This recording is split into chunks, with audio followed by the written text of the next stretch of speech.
Assalamualaikum warahmatullahi wabarakatuh. Alhamdulillah. Alhamdulillahilladzi akramana birabitatil iman wa ja'ala al-madara 'alayha fi jami'il awqati wal azman. Ahmaduhu subhanahu wa ashkuruh wa usni 'alayhi al-khaira kullah.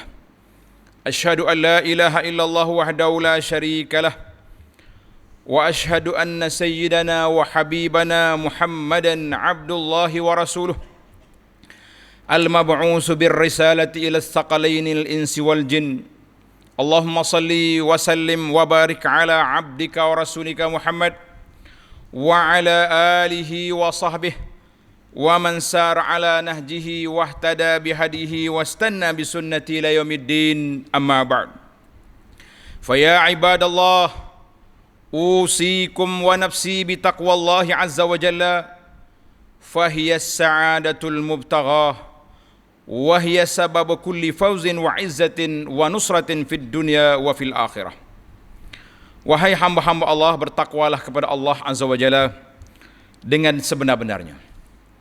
Karena itulah menjadi sebab punca kebahagiaan kita di dunia dan juga bahagia kita di akhirat nanti, insya-Allah. Para jemaah sekalian, tajuk perbincangan ringkas kita pada kali ini iaitulah penjarakan sosial, bukan penjarakan hati dan perasaan. Kita dah sebut lama dah. Hari ini sudah 26 hari bulan Jun 2020.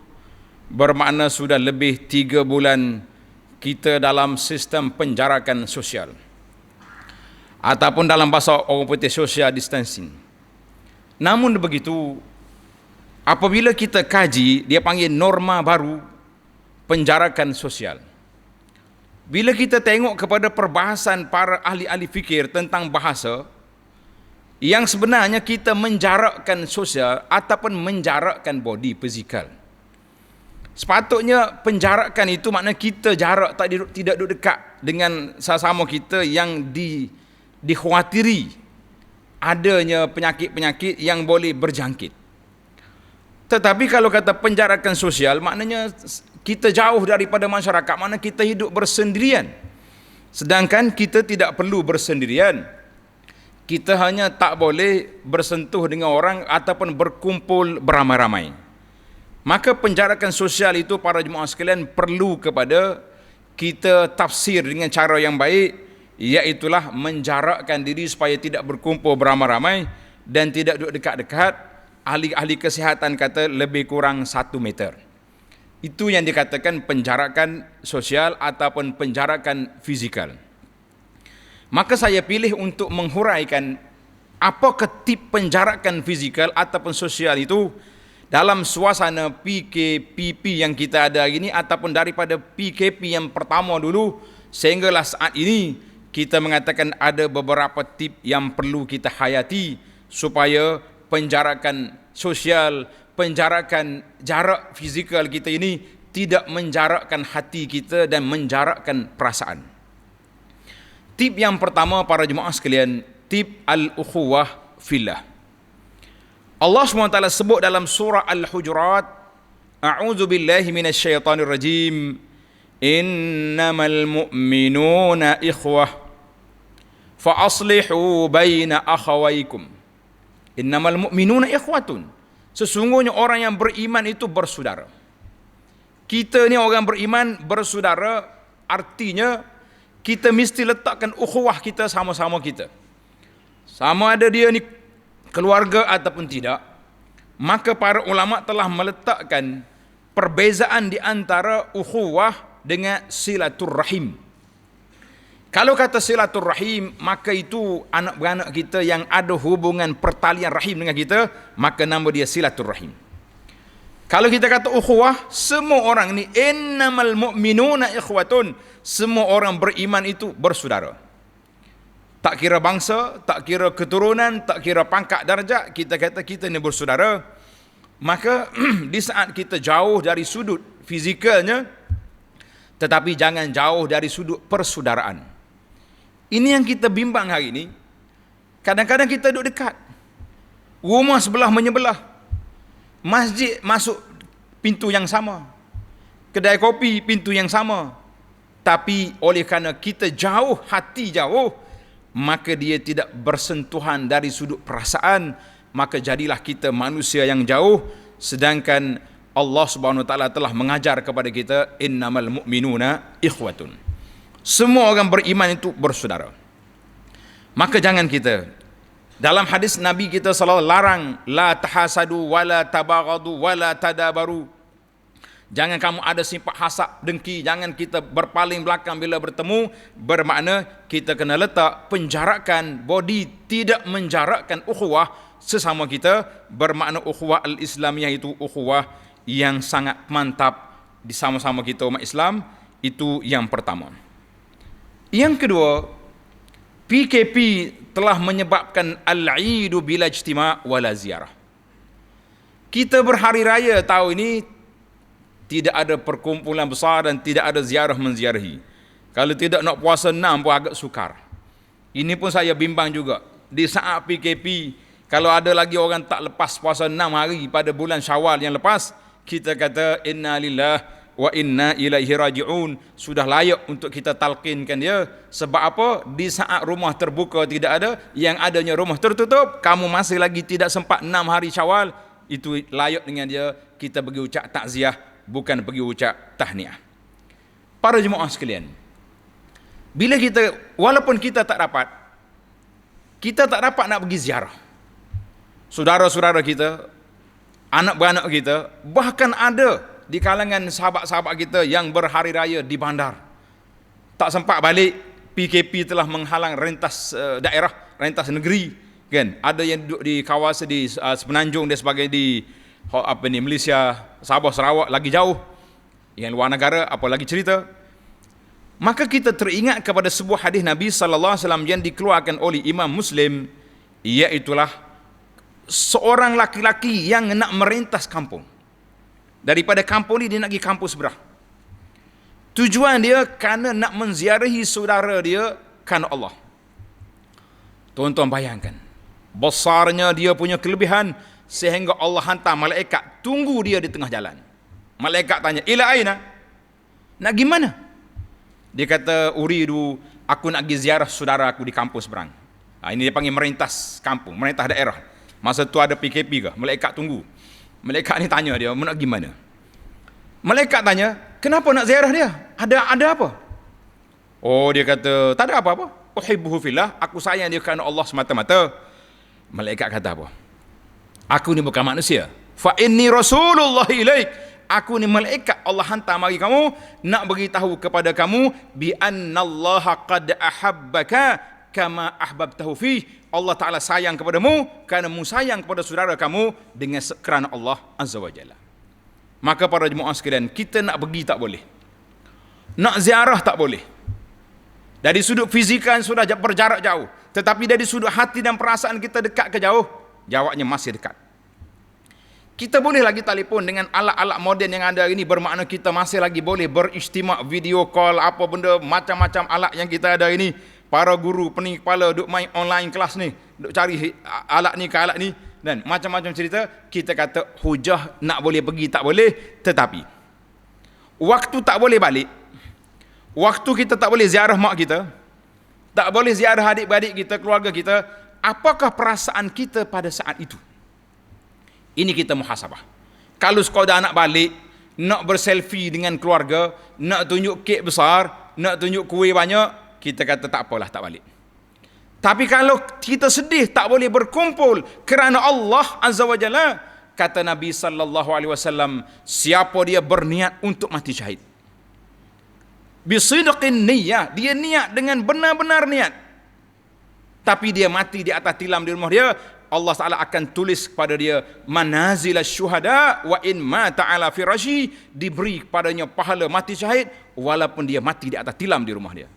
Kalau itulah niat kita, insya-Allah para jemaah yang tak dapat balik, yang tak dapat berkumpul pada hari raya, kita sayang keluarga kita, sayang kepada semua orang kita nak ziarahi kerana Allah Azza wa Jalla, Allah akan sebut dari kiamat, wajabat mahabbati lil mutahabbina fiyya wal mutajalisina fiyya wal mutajawirina fiyya.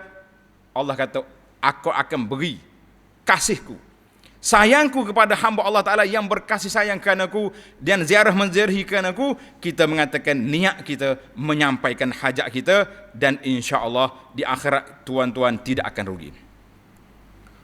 Yang ketiga, PKP yaqta'una anil asdiqa wal marda. PKP juga telah menyekat kita daripada menziarahi orang sakit, menziarahi sahabat kawan-kawan kita yang sangat berhajat. Jawab dia, PKP menyekat, tapi kita punya satu perbuatan yang tidak disekat dan dinamakan sunan mahjurah, salah satu daripada sunnah yang ditinggalkan oleh sebahagian orang, iaitu ad-du'a bi zahril ghaib. Kita berdoa di sebalik tabir. Daripada Abu Darda radhiyallahu anhu, qala Rasulullah sallallahu alaihi wasallam, ma min abdin muslimin yad'u li akhihi bi zahril ghaib. Siapa di kalangan kamu, kita dengar saudara kita sakit, nak pergi tak boleh rentas daerah, tak boleh lintas negeri. Kita dengar saudara kita ditimpa kesusahan, kita dengar apa saja masalah yang berlaku, kita angkat tangan, ya Rabbi, berilah sembuhlah kepada saudara aku, ya Rabbi, tunaikanlah hajat saudara aku, bantulah dia. Ketika itu dalam hadis ni kata, illa qalal malak, malaikat berada dekat dengan kepala kita. Masya Allah, tabarakallah. Malaikat inda ra'sihi malakun muwakkalun. Malaikat ada di belakang kita bila kita angkat tangan berdoa, ya Rab, sembuhlah penyakit saudara kami ini. Malaikat kata, amin walaka bimislin, amin, penyakitmu juga Allah sembuhkan. Masya Allah, tabarakallah. So ada kita dalam kesusahan, kita doakan dia, malaikat aminkan doa kita, dan dia kata kamu juga akan mendapat seperti yang kamu kehendaki.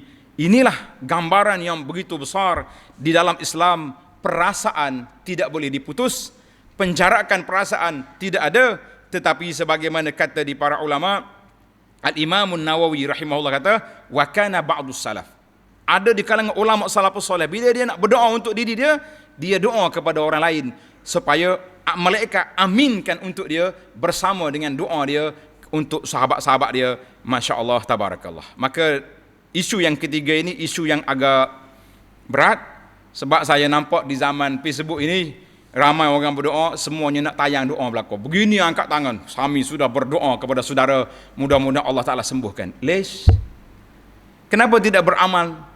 Sebab itulah doa ini, seorang pengarang dia masuk dalam satu kitab nama dia As-Sunan Al-Mahjurah, di antara sunnah yang ditinggalkan oleh orang. Saya kata di Abu Anas, lebih-lebih lagi di zaman Facebook, sangat-sangat bahaya. Doa sikit, tunjuk ke orang dah. Jangan.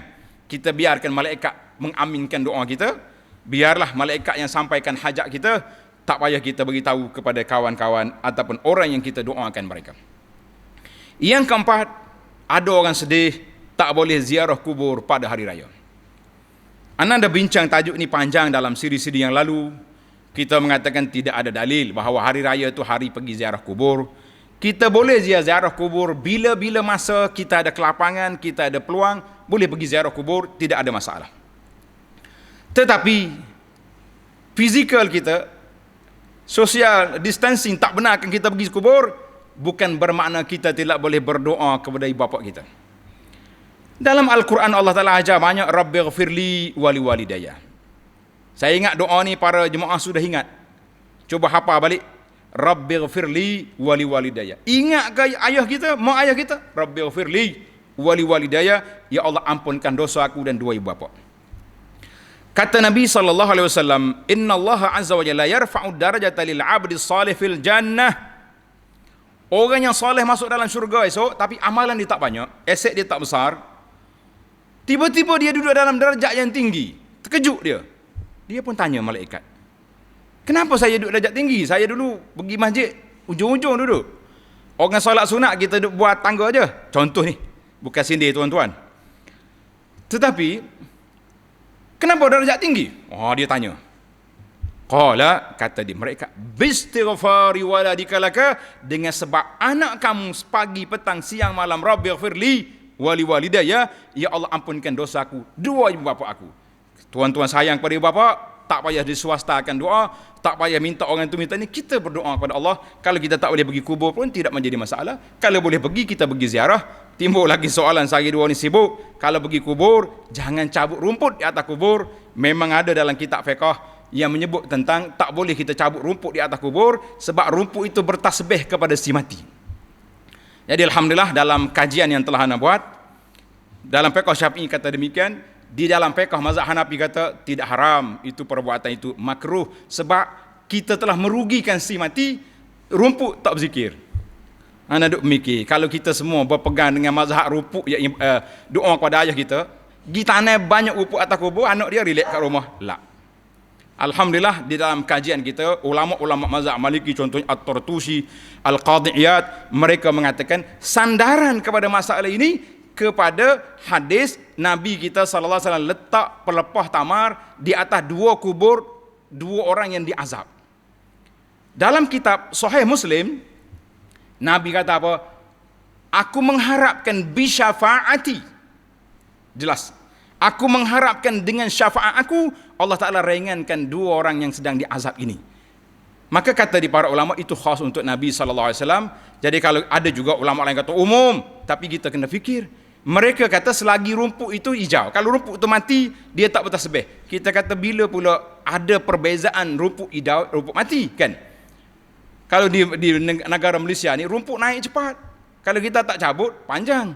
Ataupun kubur sendiri duduk di bawah pokok, lagi besar, lagi banyak dia punya tasbih. Maka para jemaah sekalian, setelah dikumpul-kumpul pandangan ulama dan sandaran mereka, saya membuat keputusan, insya-Allah keputusan ini baik, iaitulah tidak menjadi halangan untuk kita gotong royong bersihkan kubur, kita cabut di atas kubur. Kata di Ibn Umar, bukan pokok itu yang menyejukkan ahli kubur itu, tetapi alladhi yuzilluhu amaluhu, yang menenangkan orang dari kubur bukan rumput, bukan pokok, tapi amalan dia. Baik para jemaah sekalian, yang terakhir, yang kelima, kita tak boleh bersalam masih lagi. Maka tak seholo-holo lah salam, kita holo senyum. Sebagaimana kata Nabi sallallahu alaihi wasallam, la tahqiranna minal ma'rufi syai'an walau an talqa akhaka biwajhin taliq. Jangan pandang remeh benda-benda yang baik, walaupun kita jumpa saudara kita, kita senyum. Ya, kadang-kadang kita salam tapi mulut cakap benda lain. Salam tangan. Maka hari ini kita tak boleh salam dengan tangan. Para ulama kata cukup kita isyarat letak di sini, tapi biarlah mata bertentang mata, mulut mukanya senyum, kata-katanya manis. Kalau tidak, salah, begitu enggak, tak jadilah gitu. Nah, kita nak, walaupun kita isyarat, tapi senyum tu kena ada. InsyaAllah, masih lagi banyak lagi perkara-perkara yang baik. Jadi Alhamdulillah para jemaah sekalian, tentang majlis ilmu, dulu maksud PKP kita tak boleh pergi masjid, tapi kita boleh dengar melalui online. Kata Nabi SAW, man salaka tariqan yaltamisu fi ilma, siapa dia berjalan mencari ilmu, sahalallah bihi tariqan ilal jannah, Allah Ta'ala permudahkan jalan pergi ke syurga. Kita mengatakan, kata di para ulama, berjalan tu bukan makna melangkah pergi. Kita buka internet, kita buka kitab di rumah, itu juga termasuk salaka tariqan yaltamisu fi ilma. Itulah 6 perkara yang dapat saya sebut tentang jarak sosial, bukan jarak hati dan perasaan. Wahai hamba-hamba Allah Ta'ala, bertakwalah kepada Allah Azza wa Jalla, tunjukkan sifat takwa kita, iaitulah dengan ayat Quran, a'udzubillahi minasyaitanir rajim, innama ya'muru masajidallah man amana billah. Sesungguhnya orang yang memakmurkan rumah Allah, memakmur di sini bukan hanya buat binaan. Kalau setakat buat binaan, Abu Jahal dulu telah buat binaan Kaabah, tapi Allah tidak iktiraf. Al-imaratu di sini dengan makna kita makmurkan rumah Allah dengan kita menghadiri salatul jamaah, menghadiri majlis ilmu, duduk beriktikaf, berzikir, baca Quran. Itu maknanya orang yang memakmurkan rumah Allah. Maka sama-samalah kita makmurkan rumah Allah. Dalam khutbah yang lalu saya sudah sebut, rumah Allah telah dibuka, yang kita bimbangnya hati pula tak terbuka untuk ke sana. Maka inilah manusia yang rugi. Para jemaah sekalian, pada hari Jumaat dan hari-hari yang lain, perbanyakkanlah selawat ke atas Nabi sallallahu alaihi wasallam, kerana perintah Allah dalam Al-Quran, innallaha wa malaikatahu yusalluna 'alan nabiy يا أيها الذين آمنوا صلوا عليه وسلموا تسليما